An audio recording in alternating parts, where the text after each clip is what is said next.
Have you noticed something strange lately? Men of completely different ages, different cultures, different relationship histories, telling the same story? They've never met. They didn't coordinate. They didn't sit in a secret group chat and compare notes. Yet somehow a 28-year-old single guy and a 58-year-old divorced father describe identical relationship dynamics using almost the same words.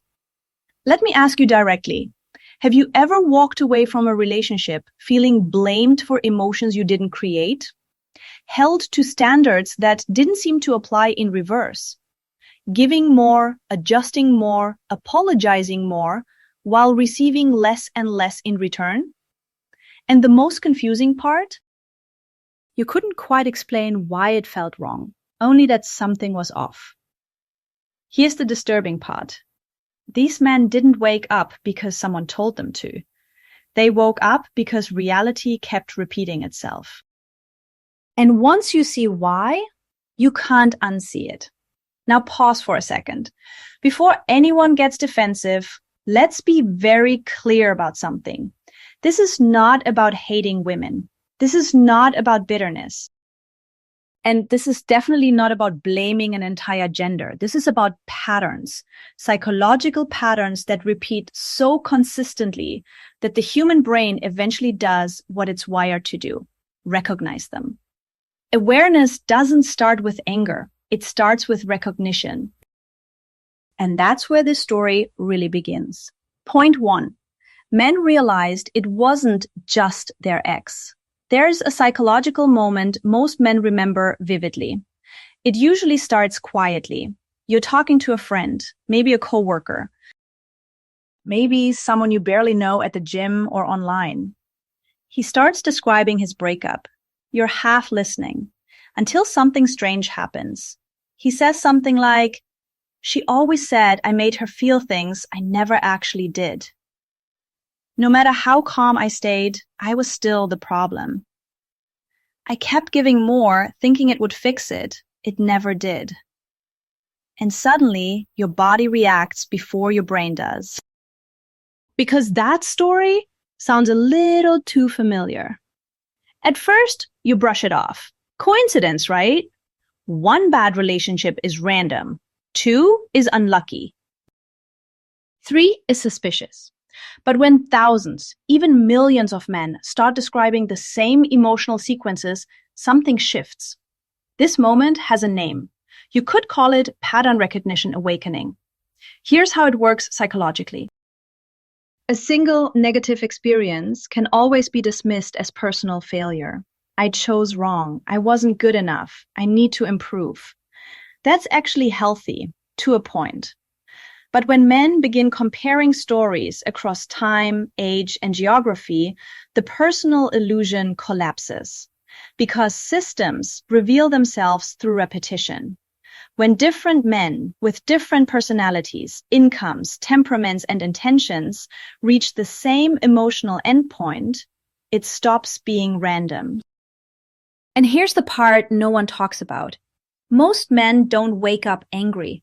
They wake up confused. They start saying things like, "It wasn't just me. It wasn't just one woman. This feels scripted." The manipulation wasn't obvious. It was subtle. Quiet. Emotional. No shouting. No dramatic explosions. Just a slow erosion of certainty. And that's what made it so effective. Because when something hurts you loudly, you defend yourself. When it hurts you quietly, you internalize it. Men didn't wake up because someone handed them ideology. They woke up because their nervous systems recognized a repeated threat pattern. And that recognition didn't come with rage. It came with clarity. Now here's where things get even more interesting. Because recognition alone isn't enough to break an illusion, something else had to change. And it did. Point 2. Evidence replaced gaslighting. For a very long time, relationships operated in a fog. 2 people, 2 versions of reality, and no neutral record. If she said, "That's not what happened," and you said, "Yes, it is," There was nowhere to anchor the truth. It was always he said, she said, and guess which one usually carried more emotional weight? But then something shifted the power dynamic completely. Not ideology, not movements, not podcasts, technology, screenshots, voice notes, message logs, security cameras, recorded conversations. Suddenly, feelings could no longer override facts. Let me give you a real-world example many men recognize instantly. A man stays calm during an argument. His voice never raises. His words stay measured. Later, he's accused of being aggressive. Before, that accusation would linger. He'd doubt himself. But now, there's a recording, and the recording doesn't argue. It doesn't apologize. It doesn't negotiate. It simply plays. And in that moment, something collapses because narratives thrive in ambiguity. They die in clarity. This phenomenon has a name too: digital reality exposure. It's not that manipulation suddenly increased. It's that it became harder to deny. And here's a pattern men began noticing very quickly. People who manipulate emotionally hate documentation. They hate cameras. They hate written records. They hate anything that freezes reality, because manipulation requires motion, reframing, rewriting, reinterpreting. Evidence doesn't do that. Facts don't apologize. They expose. This is when many men experienced a second awakening. Not just, I wasn't crazy, but I was being trained to doubt what I saw. And once that realization lands, it changes how you listen forever. You stop arguing emotions. You start observing behavior. You stop defending your intent. You start measuring outcomes. And most importantly, you stop asking, how does this feel right now? And start asking, what does this cost me long term? That question leads somewhere uncomfortable. Because once you see patterns and once evidence removes the fog, the double standards become impossible to ignore. But that's where part 2 begins. Before we go there, I want to pause. Because if this is already resonating with you, even a little, I want you to check in with yourself. Have you ever had a moment where proof changed everything for you? Where seeing something clearly made you realize you weren't imagining things? If so, keep that thought. In part 2, we're going to talk about why expectations became asymmetrical, why feelings started replacing facts, and how attention quietly turned into a drug that reshaped modern relationships. And that's where the real tension shows up. Let me know when you're ready to continue. Once men recognized the pattern, once evidence cleared the fog, they couldn't unsee what came next. Because the issue was never one argument, never one bad relationship, never one emotional misunderstanding. It was the rules of the game themselves. And those rules were not being applied, shows. Point 3. Double standards became impossible to ignore. At first, men didn't call it unfair. They called it trying harder. They told themselves, high standards are normal. I just need to level up. If I become better, this will balance out. And to be clear, having standards is not the problem. Wanting a capable partner isn't wrong. Wanting stability, ambition, emotional intelligence, all fair. The problem begins when standards only move in one direction. This pattern has a name: asymmetrical expectations. Here's how it quietly works. Men are expected to be confident, financially stable, physically capable, emotionally regulated, purpose-driven, decisive leaders, yet endlessly accommodating. Meanwhile, the expectation of self-reflection on the other side remains optional. Not absent, just optional. Men began noticing something subtle but consistent. Effort they put in was labeled bare minimum. Boundaries they set were called insecurity. Preferences they expressed were framed as control. But the standards directed at them? Non-negotiable. Another telltale sign? The language. Constant talk about my type. Rare talk about my values. Type is about consumption. Values are about contribution. And when one person shows up as a list of demands while the other shows up as a work in progress, resentment doesn't explode. It accumulates quietly. Men didn't wake up because expectations were high. They woke up because expectations were unbalanced. And here's the insight most people miss.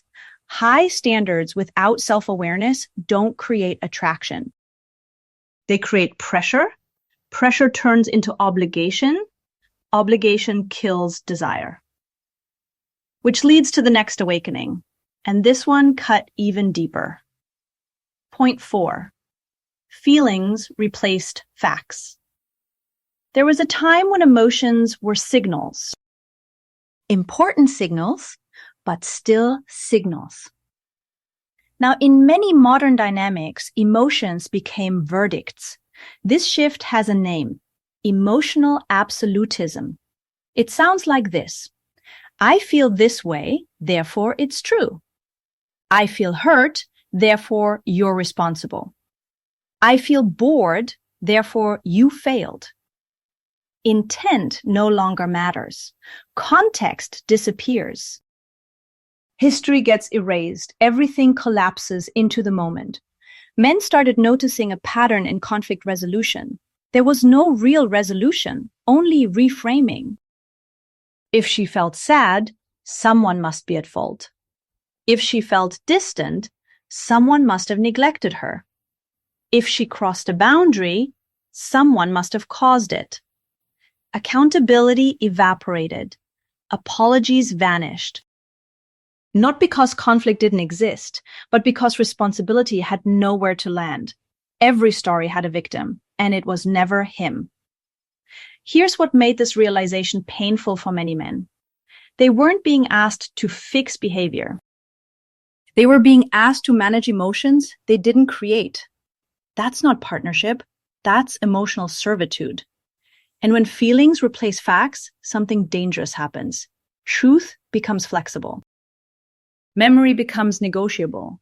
And trust erodes, not with a bang, but with a whisper. Men didn't wake up because emotions existed. They woke up because emotions were being used as weapons. And that awareness changed how they listened forever. But it didn't stop there, because another force quietly entered the picture and rewired everything. Point 5. Attention became a drug. This is where many men finally understood why something felt off, even when nothing was wrong. The relationship wasn't failing, it was competing with notifications, competing with validation, competing with strangers. This phenomenon has a name: validation addiction. Here's the psychological mechanism. Every like triggers dopamine. Every message reinforces desirability. Every view creates microvalidation. And over time, the brain confuses exposure with value. Intimacy becomes slow. Attention is instant. So guess which one wins? Men started noticing patterns that were impossible to ignore. Private moments mattered less than public perception. Arguments were framed for an audience. Relationships felt more like performances than connections. Some women weren't looking for a partner. They were looking for an audience. That doesn't make them evil. It makes them overstimulated. But overstimulation kills depth. A man could provide loyalty, stability, presence, and still lose to a few flattering DMs. Not because he lacked value, but because value no longer registered without applause. How it looks replaced how it feels. Visibility replaced depth. Attention replaced intimacy. And men felt it in their bodies before they could explain it. They felt replaceable, interchangeable, temporary. not because they were inadequate, but because they were competing with infinite novelty. Here's the insight that changed everything. Some people don't want connection, they want stimulation, and you cannot build peace with someone addicted to chaos. Now let me pause here, because by this point, many men reached a quiet conclusion. Not shouted, not angry, just clear. They realized the cost was adding up. And in part 3, we're going to reveal the final pattern, the one involving the past, narrative control, and why the real twist has nothing to do with hate and everything to do with survival.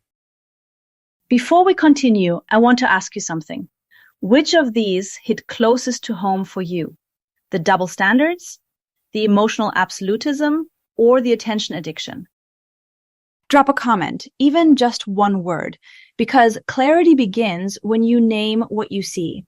Let me know when you're ready for part 3. By the time men reached this stage, something fundamental had shifted. They weren't confused anymore. They weren't trying to win arguments. They weren't chasing explanations. They were observing. And what they observed next sealed the realization. Point 6. Past manipulation signals future deception. Men eventually noticed that the past itself became unstable. Not hidden, not secret, just edited. This phenomenon is known as narrative control, and it's subtle. It doesn't look like lying at first. It looks like vagueness. Questions about past relationships get dodged. Timelines blur. Details shift depending on the audience. When clarity is requested, it's reframed as insecurity. When consistency is expected, it's labeled control. But here's the psychological truth most men learned the hard way.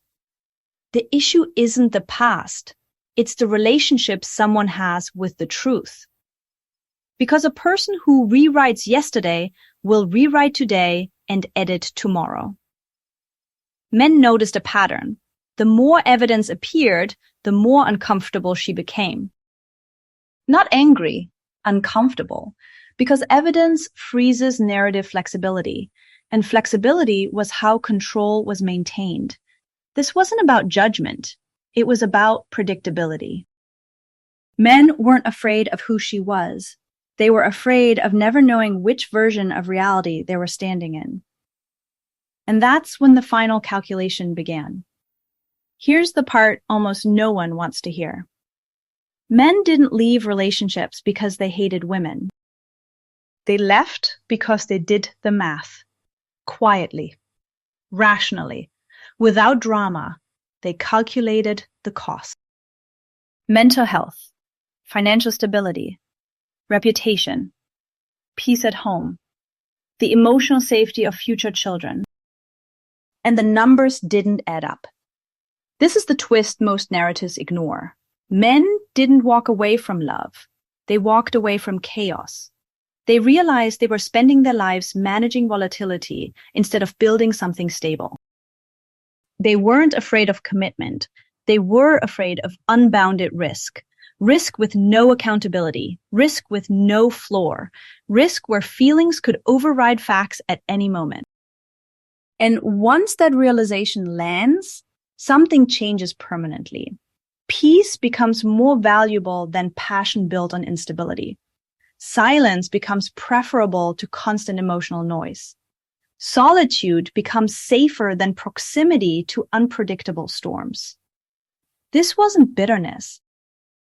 It was self-preservation. Let's connect the dots. Men didn't wake up to ideology. They woke up to patterns, repeated patterns. They saw the same emotional scripts repeating, evidence exposing distorted narratives, double standards draining energy, feelings replacing facts, attention replacing intimacy, and edited pasts predicting unstable futures. Each pattern alone could be ignored. Together, they formed a system, and systems demand responses. The core insight was simple. and uncomfortable. Peace became more valuable than romance built on volatility. If you're a man watching this, here's what actually matters going forward. You are not auditioning. You are choosing. And choosing requires observation, not hope. Watch for accountability. Notice how she handles being wrong. Observe boundaries. How does she react when you say no? Look at her friend group. Stability leaves fingerprints. Pay attention to behavior toward people who offer no value to exploit. That's where character reveals itself. And most importantly, don't listen to what someone claims to value. Watch what they consistently reward. Now I want to hear from you. What was the moment you started waking up? Was it a conversation, a piece of evidence, or the quiet realization that something felt wrong for too long? Drop it in the comments.